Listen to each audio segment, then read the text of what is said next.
মধ্যে যাবে দুষ্টুমি দেখেন।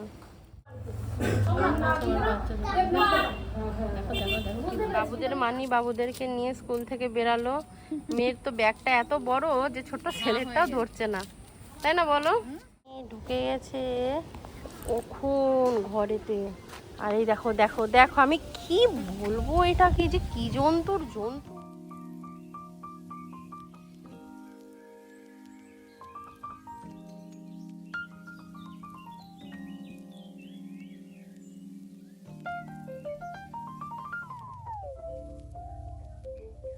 Good morning viewers, welcome to my new vlog, of course second vlog, unique Chhanda ব্লগসে তোমাদের সকলকে স্বাগত জানাই। আসো, আজকে স্কুলে ওদের তৈরি করে পাঠাবো এবং তারপরে যা যা করবো ওদের আনতে যাওয়া পর্যন্ত সব তোমাদের সাথে শেয়ার করবো। দুপুরে 1টা বেজে গেছে, আমি এখন ওদের আনতে যাচ্ছি। আমার বাবুরা সবে 2.5 বছর কমপ্লিট হয়ে গেছে এবং উপরওয়ালার কৃপায় ওরা এখন স্কুলে একাই থাকে। এটা খুবই সুন্দর, মানে রোদ আলো। সকালবেলায় 2টো ঘরের বেডের তোষক রোদে দিয়েছিলাম এবং সবচেয়ে বড় কথা, একটু আগে বৃষ্টি হয়েছে। এখন তো খুব রোদ ঝলমল ওয়েদার, একটু আগে বৃষ্টি হয়ে দেখতে পাচ্ছ, পুরো চকচকে ওয়েদার, পুরো চকচকে ফ্রেশ ওয়েদার। এটা সাধারণত এই আষাঢ় শ্রাবণ, আজকে শ্রাবণ মাসে 2-3 দিন হয়ে গেছে। আষাঢ় শ্রাবণ মাসের ওয়েদার, ভাদ্র মাসে তো একদম ঝা চকচকে কাচের মতন চলছে।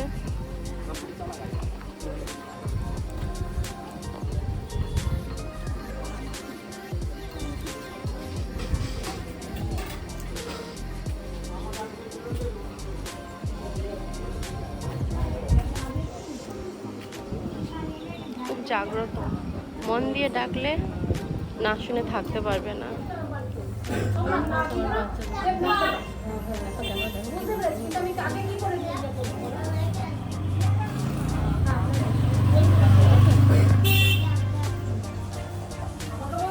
এখনো দেখেনি। বাবুদের মানি বাবুদেরকে নিয়ে স্কুল থেকে বেরালো। মেয়ের তো ব্যাগটা এত বড় যে ছোট ছেলেটাও ধরছে না, তাই না বলো? মানির ওই পাশে যাও বাবা, ওই পাশে যাও, গাড়ি আছে কিন্তু। হ্যাঁ, ম্যাডামকে টাটা করে দাও। টাটা। অনেক বড় হয়ে গেছে মা, ছোট্ট ছেলেটা ধরছে না তো। বাবু, আমার বাচ্চা এখন কাঁদে না জানো, সাইড হয়ে যাও। এখন ওরা একদম কাঁদে না, এখন ওরা অনেক বড় এবং অনেক অ্যাডভান্স হয়ে গেছে, রাস্তায় যথেষ্ট চলা শিখে গেছে। বাবু, আমি পেছনে আছি, সামনে কিন্তু তুমি তাকাচ্ছ না, সামনে গাড়ি আসতে পারে, সাইড হও। ছেলে আমার বড় হয়ে গেছে। বাবা, জলের মধ্যে যাবে দুষ্টুমি দেখেন। আমি কিছুতে মানা করব না। এখানে তাহলে দাঁড়িয়ে যাও, ওই দেখো বনু চলে গেছে মানির সাথে কোথাও। এই এক কাজ করো, দুপুরে সারা দুপুরে এইখানটাতেই দাঁড়িয়ে থাকো। এইদিকে তাকাও আমার দিকে, এইভাবেই দাঁড়িয়ে থাকো। হ্যাঁ ঠিক আছে সোনা, আচ্ছা ঠিক আছে, আমি চলে গেলাম।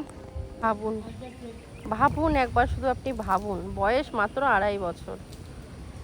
আমার মেয়ে চলে গেছে মানির সাথে কখন। হ্যাঁ, এ ভূত ভূত, ভূত তাকাও। বাবা, ওদের জাম্বা কোটে আসছে, জাম্বা কোটে। চল চল চল চল চল, জাম্বা কোটে আছে কি বাড়িতে এরকম একটা স্যাম্পেল? যদি না থাকে আমারটাকে দেখতে পারো। বাবা দেখো, একদম মানে মানে কি বলবো, একেবারে জাম্বা কোটের হাম। এই যে জাম্বা কোটে কি হাম্বা বুড়ো, বিশাল বিশাল দুষ্টু ছেলে, অস্বাভাবিক দুষ্টু। দেখো মেয়ে ঢুকে গেছে কখন ঘরেতে। আর এই দেখো দেখো দেখো, আমি কি বলবো, এটা কি যে কি জন্তুর জন্তু। দীপাদি ওদেরকে চান করাচ্ছে, বসছে আর দাঁড়াচ্ছে, বসছে আর দাঁড়াচ্ছে। আর এদিকে বাবুদের খাবার অলমোস্ট রেডি। এটা দুজনের ভাত মাখানো, প্লেন ডাল দিয়ে টক ডাল ভাত, দুধ এসছে, একটু বেলা হয়ে গেছে, জাল দিচ্ছি। আর এইদিকে ওর বাবা কালকে রাতেই কতগুলো মাছ নিয়ে এসছে, ওদেরকে ভেজে দেবো এখন।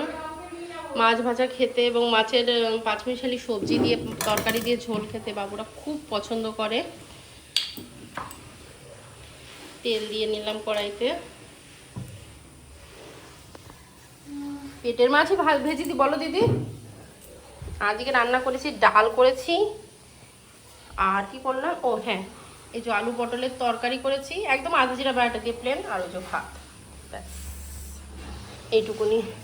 দুটো বাচ্চার মা আমি ভাই, আমার পক্ষে বেশি রান্না সম্ভব হয় না। রাত্রেবেলায় যদি ওর বাবা এসে ধরে তখন একটু মাংস আনলে মাংস করি, বা সোয়াবিন করি, বা একটু ডিমের কাই করে নিই।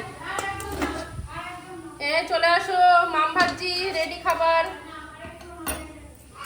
পুরো ঘেমেই গেছি আমি, প্রচণ্ড গরম লাগছে, আর রান্নাঘরে আসলে তো গরমটা বেশি বোঝা যায়। ওদের ভাত মাখানো হয়ে গেছে, মাঝে মাঝে তো হচ্ছে, মাঝে মাঝেগুলো হয়ে গেলেই খাবে। ঘড়িতে এখন 1:30 বাজে।